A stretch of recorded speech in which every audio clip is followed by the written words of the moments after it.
샬롬, 사랑하는 조성원 네트워크 식구 여러분, 반갑습니다. 금요일 5분 메시지를 통해 찾아뵙게 된 김민수입니다. 오늘 큐티 말씀을 읽고 이 영상을 보시면 내가 2배 진짜 장난 아니게 덥죠. 요즘 더운 것도 그냥 더운 게 아니라 햇빛이 얼마나 강한지 피부가 따가운 수준이에요. 근데 그렇다고 덥기만 한 것도 아니고 습한 것마저도 적당히가 없어서 나날이 불쾌지수가 상승하고 있는 계절을 지나고 있습니다. 그 가운데 몸의 건강과 더불어 마음의 건강 역시도 지키는 여러분이 되시기를 진심으로 축복합니다. 날씨가 이렇다 보니까 숨쉬는 것부터 참 쉽지 않죠. 답답함이 몰려옵니다. 여기서 한번 여쭙고 싶어요. 혹시 여러분은 언제 답답함을 느끼시나요? 하고자 하는 것이 원하는 대로 진행되지 않을 때, 고구마 전개만 계속되는 드라마를 볼 때, 좋아하는 이성과의 관계에 발전이 없을 때, 찾다 보면 답답함을 느낄 수 있는 것들 투성이일지도 모르겠습니다. 하지만 그리스도인으로서 가장 답답한 순간은 아마 기도의 응답이 들리지 않을 때, 혹은 거절의 응답이 들려올 때가 아닐까요? 주여 주여 열심히 외쳐도 보고 방언으로 또 선포하는 말로 기도를 했음에도 응답이 없는 듯한, 오히려 악화되는 듯한 그 느낌, 다들 한 번씩은 경험해 보시지 않으셨나요? 오늘 본문 말씀의 주인공인 예레미야가 바로 그러한 일을 겪고 있습니다. 8에서 9절 말씀 한번 같이 읽어볼까요? 내가 부르짖어 도움을 구하나 내 기도를 물리치시며 다듬은 돌을 쌓아 내 길들을 막으사 내 길들을 굽게 하셨도다. 아멘 하기가 맘처럼 쉽지만은 않습니다. 지난 수개월간 우리는 큐티를 통해 예레미야의 행보를 지켜봐왔습니다. 예레미야는 잔치 분위기에 찬물을 끼얹고 거짓을 말하며 듣지 않으려 하는 사람들을 향해 하나님의 말씀을 전해야 하는 사람이었습니다. 그렇다고 말하지 않겠다 마음이라도 먹으면 속이 끓어오르던 그런 사람이었어요. 그 가운데서 어떠한 놀라운 기적의 역사도, 속을 시원케 해줄 빅 이벤트도 없었습니다.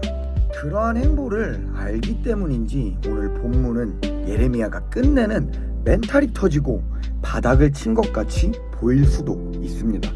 그런데 말씀을 읽어보고 또 읽어보니 9절 말씀이 점차 다시 보이기 시작했어요. 하나님께서 예레미야의 길을 다듬은 돌을 쌓아서 막으시고 길을 굽게 하셨다고 표현하고 있습니다. 하나님께서 길을 막으셨다는 것은 그 길을 가는 것을 기쁘게 여기지 않으신다라는 뜻입니다. 그 길을 계속 가는 것이 하나님의 뜻이 아니라는 것입니다. 제 얘기를 잠깐 하자면 저는 있어 보이는 걸 알게 모르게 정말 중요하게 여기던 사람입니다. 신앙도 있어 보이는 척, 비전도 있어 보이는 척, 자신도 있어 보이는 척, 심지어는 믿음마저 있어 보이는 척 하던 사람이 저였습니다. 그래서 남들보다 목소리를 더 높이는 것에, 또 기도를 하면서 눈물을 흘리는 것에, 즉 보여지는 신앙생활에 참 연연하곤 했습니다. 그런 제가 평소에는 높이기만 하던 목소리를 한없이 낮추는 곳이 있었는데요. 바로 본관, 기도실이었습니다. 우습게도 전 혼자 기도할 때에는 목소리를 높이는 것이 창피했습니다. 이유는 간단했습니다.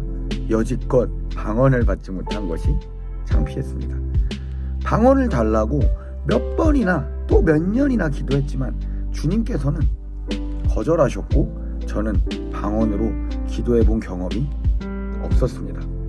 그러던 어느 날 주님께서 왜 제 기도를 매일 거절하시는지에 대한 의문을 품은 저는 주님께 직접적으로 왜 제게는 방언으로 말하는 은사를 주시지 않으시는지 여쭙기, 아니 엄밀히 말하면 따지기 시작했습니다. 그러자 주님께서는 아들아, 난 네가 남들의 시선이 아닌 나의 시선과 나의 임재를 더더욱 의식하기 원한단다 라는 응답을 주셨습니다.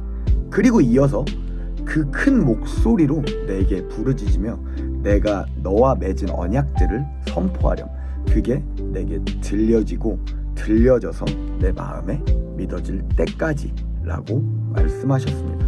그리고 주신 감동대로 주님과 주님의 음성에 집중하며 큰 목소리로 그 음성을 선포하기 시작했습니다. 그리고 그날 저는 그토록 바라던 첫 방언의 기도를 주님께 올려드렸습니다. 또 더 이상 남들의 시선에 연연하지 않고 주님께 온전한 집중을 드리며 기도할 수 있게 되었습니다. 본문과 같은 예레미야 3장의 뒷부분에서 예레미야는 다음과 같이 말하고 있습니다. 우리가 스스로 우리의 행위들을 조사하고 여호와께로 돌아가자. 예레미야는 하나님께서 기뻐하는 것이 무엇인지 정확하게 알고 있던 것이었습니다. 우리의 기도가 하나님께 닿지 않는 것 같이 느껴지고 하나님께서 내 길을 막으신다고 느껴지는 그때야말로 하나님의 뜻을 구하며 하나님께로 돌아가야 할 순간임을, 결국 하나님께 나아갈 것을 결단했을 때 하나님은 반드시 선하신 뜻대로 이끄시는 분이심을 기억하시는 여러분 되시기를 진심으로 축복합니다. 여러분, 하나님께서 여러분을 가장 사랑하십니다.